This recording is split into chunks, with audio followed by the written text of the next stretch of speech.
রাসূল সাল্লাল্লাহু আলাইহি ওয়াসাল্লাম বলেছেন যে কিয়ামতের দিন হবে 50,000 বছরের সমান একদিন।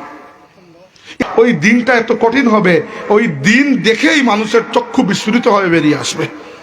তো পুরো মানব জাতির একটাই চিন্তা যে আল্লাহর কাছে এই সুপারিশটা যদি লাগাতে পারি যে আল্লাহ আমাদের বিচার শুরু করে দাও, এই গজব, এই মুসিবত, মানে কিয়ামতের দিনের মুসিবতটা আর সহ্য হচ্ছে না। কিন্তু হাদিসে কোরআন শরীফে আমরা জানি যে ওই দিন কোনো ব্যক্তির কথা বলার কোনো অনুমতি থাকবে না, শুধুমাত্র আল্লাহ রাব্বুল আলামিন যাকে অনুমতি দেবেন। এবার কথা কে বলবে? তাম মানব জাতি, মুমিন কাফির সবাই, আদম থেকে নিয়ে কিয়ামত পর্যন্ত যারাই এসেছে প্রত্যেকেই দল বেঁধে চলে যাবে কার কাছে?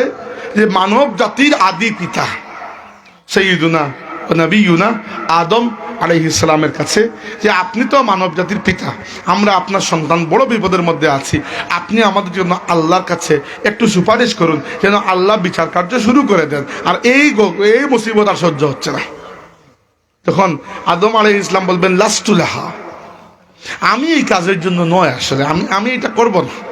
আরেকটা হাদিসে এসেছে যে আদম আলাইহিস সালাম নিজে বলবেন যে আমি আল্লাহ তাবারাকা ওয়া তাআলার একটা আদেশ অমান্য করেছি।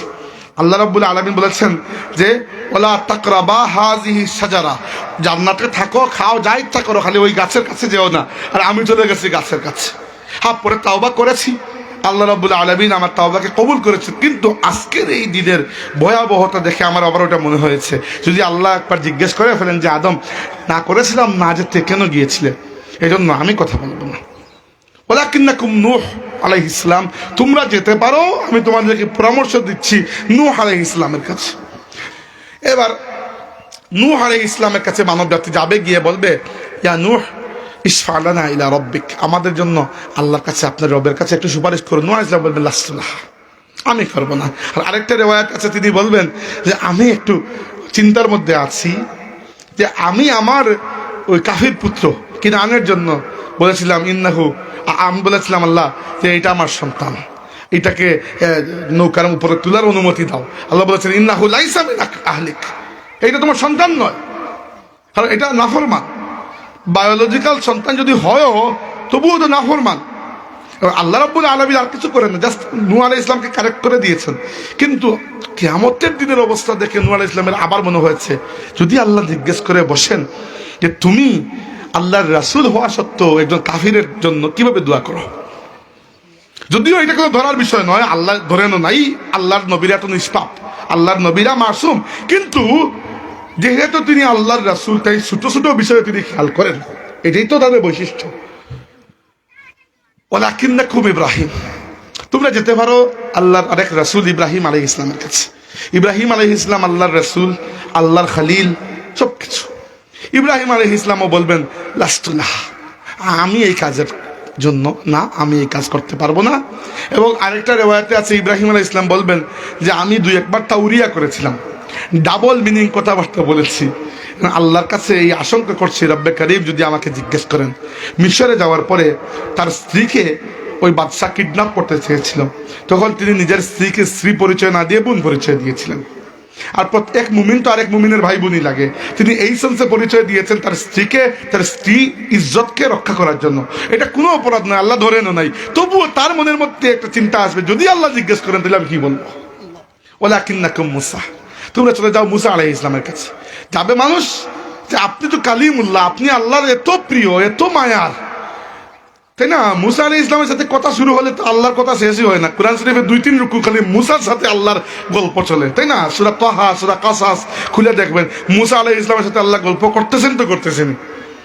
তা আল্লাহ, আপনি আল্লাহর এত মায়ার নবী, আপনি একটু সুপারিশ করুন। তিনি বলবেন লাস্তু লাহা, আমি এটা পারবো না।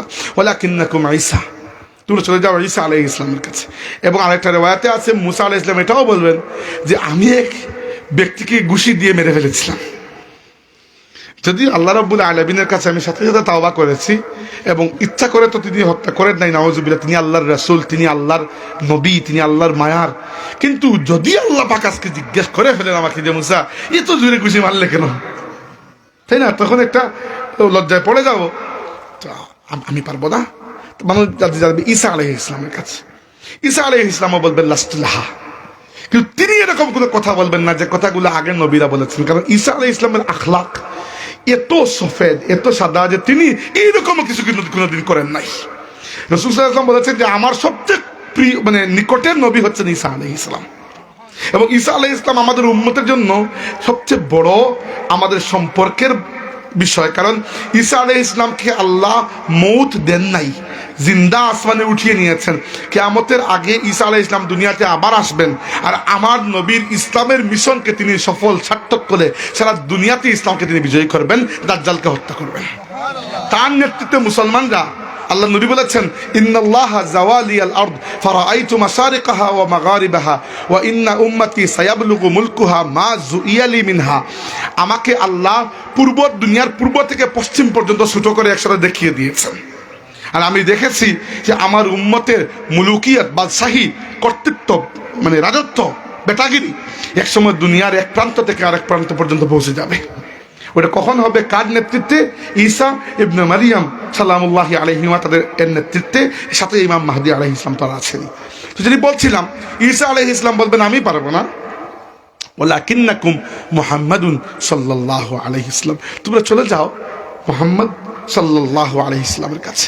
এবার দুনিয়াতে আমরা যারা নবীর উম্মত, নবীর নাম নিয়েছি, নবীকে মহব্বত করেছি, তাজিম করেছি, ইত্তেবা করেছি, নবীর দিনকে এগিয়ে নিয়ে যাওয়ার কাজে নিজের সাধ্য অনুযায়ী চেষ্টা করেছি, আমরা এগুলো আমার তো অবশ্যই যারা দুনিয়াতে আমার নবীকে মানে নাই, যারা আমার নবীকে অপমান করেছে, যারা আমার নবীর নামটা পর্যন্ত সহ্য করতে পারে নাই, দুশ্মনী করেছে, প্রত্যেকেই ভিখারির বেশে গিয়ে আমার নবীর সামনে তখন হাজির হবেন।